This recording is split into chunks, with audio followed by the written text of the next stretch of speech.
Shoto vs Bakugo is a topic I've seen resurfacing with the end of the My Hero anime, so I want to give my take on the matchup because people like to overestimate one of these characters to a point where they say it's a no-diff fight, when in reality it's a lot closer than you would think. Shoto Todoroki is the prodigy son of Enji Todoroki and the strongest member of the Todoroki family. While not having the physical strength of Endeavor or the raw heat of Dabi, he surpasses both of them in versatility and raw power. Even without boosting his fire and ice output with Phosphor, Shoto can clash with flames equal to Endeavor's Flash Fire Fist, and when activated, Phosphor gives Shoto almost complete immunity to immense heat and a power boost that lets him blitz and one-shot Dabi. And while Shoto isn't built like his father, he's able to tank multiple full-force jet burns straight to the face and walks away with little more than a nosebleed and some surface level damage. Meaning that for Bakugo to damage Shoto, he'll need attacks that can compare to Endeavor's strongest. Which is easier said than done, considering Endeavor is the same man who can knock over Gigantomachia, hit harder than literal super nukes, and with his weakest flash fire technique, clash with a casual All-for-One, which he then combos into a punch that hits so hard that it breaks through All-for-One's fireproof shield. With Endeavor being so threatening that All-for-One had to resort to rage baiting just so he could get a cheap shot in and temporarily take Endeavor out of the fight. And Shoto definitely has the speed to make use of this power. He's fast enough to both keep pace with Dabi and match the speed of Endeavor's flames. That combined with him being superior to Tokuyami and Jiro, two heroes that can dodge and intercept ranged attacks from All-for-One, along with Endeavor being able to react to and dodge attacks from incomplete Shigaraki, and it's clear that Shoto should comfortably be in the same speed bracket as All Might and All-for-One. Speeds that he can then far surpass by building up and releasing energy with Phosphor, letting him propel himself several meters before Dabi can react. Katsuki Bakugo, much like Shoto, was born with an incredibly powerful quirk. Even as early as the first movie, his no-name explosions can dwarf city blocks and blow away solid chunks of metal the size of large houses. Around this time, he was an equal match to 8% Deku, and a few months later, at the start of the Paranormal Liberation War arc, Bakugo has become an equal to 30% Deku, a level that he then surpasses within the same arc as he awakens and unlocks cluster explosions, an ability that he strengthens during the 1-month gap between the first and second war, with it growing powerful enough to char the side of Shigaraki's face.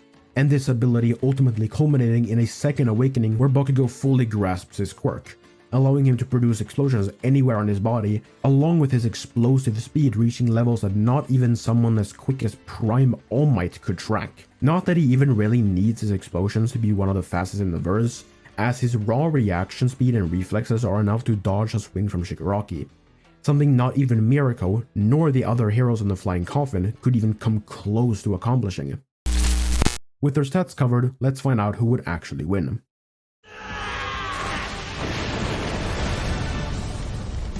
You might have noticed that I was a bit vague when it came to Bakugo's attack power, and that's because he really doesn't have a lot going for him in that department. His speed is undeniably impressive, but his only AP showings in the final war are lackluster at best, at least when compared to Shoto. Against Shigaraki, he could only deal damage through heat. The actual concussive force of his explosions did basically nothing, and heat is less than useless against Shoto.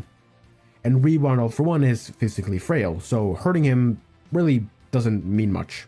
On top of this, All-for-One himself says that Bakugo's explosions do not hit as hard as Endeavor's attacks. And this is after taking an explosion from a fully awakened Bakugo with a pain amp straight to the face. I've outlined in a previous video why All-for-One isn't coping, as many people like to believe, but even if he was, we simply don't have any feats to get Bakugo to Endeavor's level. But that's not to say Bakugo doesn't have a shot at winning. The fourth movie shows us pretty clearly that Bakugo and Shoto are roughly equals in power output, which means that a pre-Second Awakening Bakugo and a pre-Phosphor Shoto should be somewhat equal. Both then get stronger before and during the final war, so taking All-for-One's statement into account, I think we can pretty reasonably say that only Bakugo's regular explosions are below Endeavor, as All-for-One had only been hit by one standard explosion when saying Endeavor was stronger, but his ultimate moves like Howitzer Impact are probably going to be reaching levels similar to the Flash Fire Fist, which means two things. One, Shoto can match Bakugo's strongest explosions without the use of Phosphor, and two, Bakugo is going to need his larger explosions to properly damage Shoto. His regular blasts are going to hurt, but Shoto will be able to tank them, giving Shoto a clear edge in AP.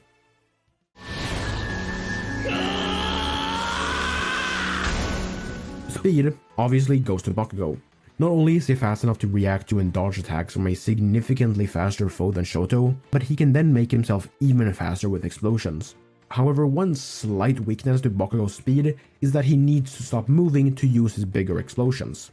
Against Shigaraki, he could attack with smaller explosions while moving, but then he needs to stop mid-air to use a bigger blast, and that gives Shigaraki enough time to counterattack. Same happens against All For One, where he consistently has to stop or slow down to speeds that All For One can react to before unleashing a big explosion. Against someone of Shigaraki's speed, this opens him up to counterattacks, but I don't think Shoto would be fast enough to retaliate against Bakugo, given how much slower he is than Shigaraki.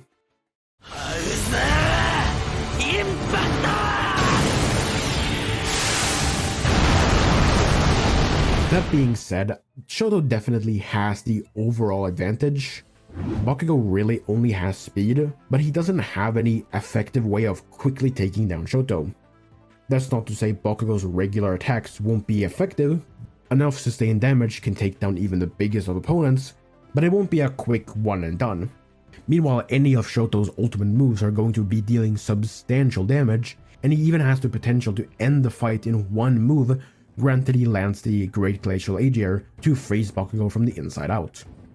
On top of that, even if Great Glacial doesn't land, it drops the temperature of everything around Shoto to well below 0 degrees. The shockwave would flash freeze Bakugo's sweat and make igniting his explosions next to impossible for a brief period of time, which would make it impossible for him to dodge or even defend himself against something like a heavenly piercing ice wall, even if he is fast enough to see it coming from a mile away. And theoretically, Shoto could combo his ice wall into another ultimate move like Flash Freeze Heatwave to deal even more damage to Bakugo. So, with all that in mind, Bakugo still wins. Yeah, the speed difference is just not something Shoto can overcome.